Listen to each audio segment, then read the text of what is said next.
Hello friends, welcome to all of you. तो आज हम आए हैं एक इलेक्ट्रोस्टैटिक के क्वेश्चन के साथ।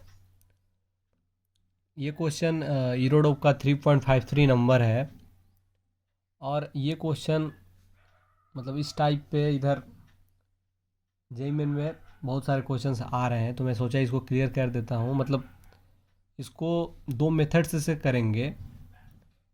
एक मेथड जो कि जेन्युइन मेथड है जिससे हर एक लोग सोचते हैं, और एक मेथड रहेगा हमारा जो कि थोड़ा यूनिक रहेगा और उससे बहुत ही आप आसानी से विद इन 1 मिनट्स आप इसको सॉल्व करके ले जाएंगे, है ना। तो पहले जेन्युइन मेथड देखेंगे जिसे सब लोग करते हैं, ठीक है, और फिर सेकंड वाला देखेंगे। तो पहले इस क्वेश्चन के स्टेटमेंट को समझते हैं, ये कहता क्या है। तो क्वेश्चन है, the field potential inside a charged ball depends only on the distance from its centre as phi equal to ar square plus b, where ab are constants. Find the space charge distribution rho r inside the ball, है ना। मतलब field potential एक ball के अंदर का दिया हुआ है जो कि function of distance from its centre है। ये जो आर है उसके सेंटर से डिस्टेंस है, ए बी कॉन्स्टेंट है, और उस बॉल के अंदर जो चार्ज डिस्ट्रीब्यूशन है उसका density as a function of r पूछ रहा है ना। इसका मतलब डेंसिटी हुआ। तो पहले से सोल्यूशन को देखेंगे मेथड वन से, जो एक जेन्युइन मेथड है। मतलब जेन्युइन मेथड मैं इसलिए कह रहा हूँ बिकॉज सारे लोग सोचेंगे तो इस मेथड से ही करेंगे, है ना। तो जैसा कि इसमें पूछा जा रहा है charge distribution with in the ball, inside the ball, तो हम बॉल के बाहर या फिर उसके सरफेस का बात नहीं करेंगे, है ना। लेट से हमने एक बॉल लिया जिसका होल रेडियस कैपिटल आर है ना। तो हम इलेक्ट्रिक फील्ड का अगर बात करेंगे तो हम बाहर क्या कर सकते हैं, अंदर क्या कर सकते हैं, या फिर पोटेंशियल का भी सरफेस भी कर सकते हैं ना। तीन केस बनते हैं, बट इस पे हम केवल अंदर का बात करेंगे बिकॉज हमसे रो आर अंदर का ही पूछा जा रहा है ना। तो मान लेते हैं यहाँ से आर डिस्टेंस पे एक सरफेस कट किया हमने, है ना। एक सरफेस कट किया और इसको हमने बोल दिया गॉसियन सरफेस। अब हम ये क्यों कर रहे हैं थोड़ी देर में आपको पता लग जाएगा। तो हमें जो भी है ये दिया हुआ है, हम फाई इसको यहाँ पर नहीं लिख रहे हैं, क्वेश्चन का स्टेटमेंट में दिया हुआ था फाई, बिकॉज फाई से लोग कंफ्यूज हो जाएंगे फ्लक्स को लेकर के, है ना। तो हम बस वी आर इसको बोल रहे हैं यहाँ पे। और अगर हम इलेक्ट्रिक फील्ड आर डिस्टेंस पर निकालना चाहें तो हमारे पास जो रिलेशन होता है इलेक्ट्रिक फील्ड और पोटेंशियल का, वो ये होता है ना। हालांकि इलेक्ट्रिक फील्ड जो है वेक्टर क्वांटिटी है, बट यहाँ पर बस उसके मैग्नीट्यूड का हम बात करेंगे बिकॉज हमें गॉसियन सरफेस चूज करते वक्त इलेक्ट्रिक फील्ड का डायरेक्शन या फिर उसका मैग्नीट्यूड पता होना ही चाहिए। तो जैसे हमें पता है कि आर डिस्टेंस पे इलेक्ट्रिक फील्ड जो है ऑलवेज टुवार्ड्स द नॉर्मल रहेगा, मतलब एलोंग द रेडियस रहेगा, है ना, या फिर एलोंग द एरिया रहेगा बोल सकते हैं, ठीक है। तो ये आ जाएगा आपका -2 AR, ब्रैकेट में ले लें, प्लस में जीरो, है ना, आर स्क्वायर का 2R और ए प्लस जीरो, ये आ गया -2 AR, है ना। अब हम क्या करेंगे इसमें, अप्लाई गॉस लॉ, है ना।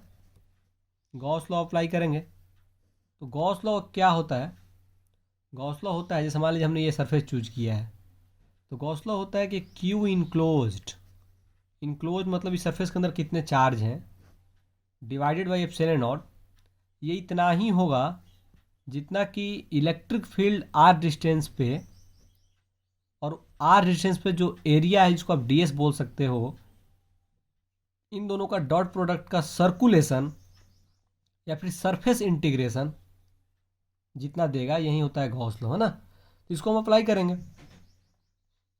तो यहाँ पर क्या है कि इलेक्ट्रिक फील्ड और एरिया, जैसे इस सरफेस में आप देखें ध्यान से, तो इलेक्ट्रिक फील्ड ऑलवेज हम टुवार्ड्स द रेडियस मानते हैं, है ना। ये होता है अंदर में, ये हमें पता होना चाहिए पहले से, तभी हम गॉस लॉ को अप्लाई कर पाएंगे, है ना। Electric field always towards the normal है, और जो एरिया होता है वो भी ऑलवेज इसी के अलॉन्ग होगा। एरिया भी ऑलवेज सरफेस के परपेंडिकुलर होता है। मतलब यहाँ से हम बोल सकते हैं कि ई डॉट जो डी एस है इसका इंटीग्रेशन ये हो जाएगा ई डी एस कॉस, दोनों के बीच का एंगल 0 हो गया का सर्कुलेशन। तो इस क्षेत्र के लिए आर डिस्टेंस दूर पे इलेक्ट्रिक फील्ड का मैग्नीट्यूड जो है कांस्टेंट होता है। हाँ, इसका डायरेक्शन हमेशा वेरिएबल है, देख रहे हैं आप, बट जिधर डायरेक्शन इलेक्ट्रिक फील्ड का है उधर ही सरफेस का भी है, सरफेस का नहीं सॉरी, एरिया का, सरफेस एरिया का भी है। तो इस इंटीग्रेशन के लिए हम ई को बाहर ले सकते हैं, क्योंकि आर डिस्टेंस पे जो ई है ये कांस्टेंट है ना, और ये cos 0 हमेशा रहेगा, ये 1 होता है। बचेगा क्या, इंटीग्रेशन ऑफ डी एस, तो ये आ जाएगा ई टाइम्स एस। एस क्या है यहाँ पे, सरफेस एरिया है ना। तो इस चीज़ को समझेंगे, इसका अप्लाई बहुत बार आप करते हो, ठीक है। तो क्यू इंक्लोज कितना होगा ये भी देख लेते हैं। तो मान लेते हैं कि आर डिस्टेंस दूर पे इसका जो डेंसिटी है रो आर है ना, डेंसिटी इसका फंक्शन ऑफ आर है। तो चार्ज कितना होता है, चार्ज होता है रो टाइम्स वॉल्यूम, या फिर रो को हम कैसे डिफाइन करते हैं, चार्ज पर यूनिट वॉल्यूम। तो चार्ज टोटल हो जाएगा रो टाइम्स वॉल्यूम, और वॉल्यूम इस पूरे क्षेत्र का कितना हो जाएगा, एक स्फेयर टाइप बॉल है 4/3 पाई आर क्यू। और हमने सॉलिड ही माना, इसलिए माना बिकॉज अगर ये हॉलो हम मान लेते हैं तो रो आर तो 0 रहेगा अंदर का, तो फिर पूछेगा ही क्यों, है ना। और हमें पता है कि हॉलो में जो है पोटेंशियल फंक्शन ऑफ आर नहीं आता है, वो कुछ कांस्टेंट आता है, ठीक है। तो हम सॉलिड माने 4/3 पाई आर क्यू बाई में एप्सिलॉन नॉट इक्वल टू, अब इसका जो वैल्यू है ये हम कितना है, ई इंटू एस, है ना। तो -2ar आपका ई था, और इंटू एस। देखिए यहाँ पर जो इलेक्ट्रिक फील्ड है ना फंक्शन ऑफ आर है, बट जहाँ पे हम इंटीग्रेट कर रहे हैं, इस सरफेस पे हम इंटीग्रेट कर रहे हैं, तो इस सरफेस के लिए हर एक पॉइंट का जो डिस्टेंस है वो आर ही है। तो इस सरफेस के लिए इसका मैग्नीट्यूड जो है कांस्टेंट है ना, और डायरेक्शन ds के साथ हमेशा कोइंसाइड कर रहा है, इसलिए वही टाइम्स एस आ गया। और इसका एरिया कितना हो जाएगा, सरफेस एरिया ये होता है 4πr²। आई होप ये सब पता होना चाहिए आपको। तो यहाँ से आपका जो रोआर है ये आ गया, कितना आया, आप इधर से 4π कटा लें, r² टाइम्स r कट जाएगा r³ से, है ना, पाई कट जाएगा, तो इधर बचेगा माइनस, ये 3 इधर जाएगा, 6a एप्सिलॉन नॉट, है ना। आप ये समझ पा रहे होंगे, इसको नहीं समझ पा रहे तो एक बार और समझ लीजिए। 4π कट गया, r² और ये r³ कट गया, है ना, एप्सिलॉन नॉट उधर गया, ये 3 भी उधर गया, -6 एप्सिलॉन नॉट। तो आप देख पा रहे हैं कि जो डेंसिटी का डिस्ट्रीब्यूशन है विद इन दी सरफेस ये कांस्टेंट है। कब, जब हमारा पोटेंशियल इस फंक्शन ऑफ आर है ना, ये क्वाड्रेटिक फंक्शन है। तो ये मेथड हुआ जिसे सब लोग को करना चाहिए, क्योंकि एक जेन्युइन मेथड है और यही सब लोग करते भी हैं। लेकिन ये क्या है कि थोड़ा सा लेंदी है, अगर आप इसको एक बार करोगे तो फिर तो समझ में आने के बाद कोई चीज़ लेंदी नहीं होता है। बट एक दूसरा मेथड है, बहुत लोग जानते भी होंगे उसको, है ना, जो नहीं जानते हैं वो भी समझ लेंगे। तो मेथड 2 देखते हैं ना। तो हमने कुछ चीज़ें यहाँ पर निकाली थी, है ना, ये चीज़ इलेक्ट्रिक फील्ड है ना, ये निकालना ही होगा। तो डायरेक्ट मैं यहाँ पर ई आर लिख दूंगा, -2ar, है ना।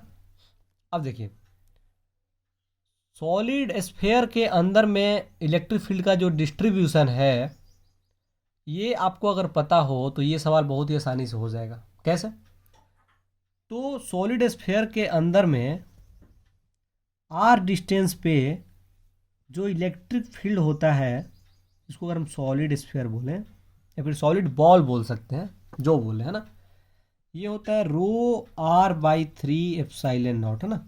ये आपको अगर याद रहे तो इन दोनों का आप इक्वेट कर दिए यहीं से, ρr/3 एप्सिलॉन नॉट, ठीक है। रो का फंक्शन ऑफ आर भी बोल सकते हैं, आपने तो देखा है यहाँ पर फंक्शन ऑफ आर आया है नहीं कांस्टेंट आया, बट आप बोल दीजिए, है ना, क्या पता है नहीं है। तो यहाँ से इन दोनों का आप इक्वेट किए तो यहाँ से ρr का वैल्यू कितना आ जाएगा, r कट गया, r कट गया, यहाँ पर 3 छूट गया था ना, ये डायरेक्ट आ गया -6 से एप्सिलॉन नॉट, है ना। तो अगर आप ऐसे अप्लाई करते हो इस चीज़ को, ये बस निकालना होगा डिफ्रेंशिएट करके, तो आप इसको मैक्सिमम 1 मिनट में कर लोगे, मैक्सिमम, है ना। आप इसको ध्यान से अगर देख लो तो ये 20 सेकंड का भी सवाल नहीं है, जबकि ये यूरोडोम में दिया हुआ सवाल है ना। बाकी इस पर बहुत सारे क्वेश्चन जेईई मेन में आए हैं इधर में, तो उससे इसको बताना थोड़ा सा इंपॉर्टेंट लगा हमें। और ये इसका जेन्युइन मेथड है, ऐसे आप करना चाहें तो करेंगे, है ना। नहीं तो ये मेथड अगर आपको ये पता रहे तो ये बहुत ही आसानी से विदिन 20 to 30 सेकेंड आप इस क्वेश्चन को कर लेंगे, है ना। तो थैंक यू सो मच।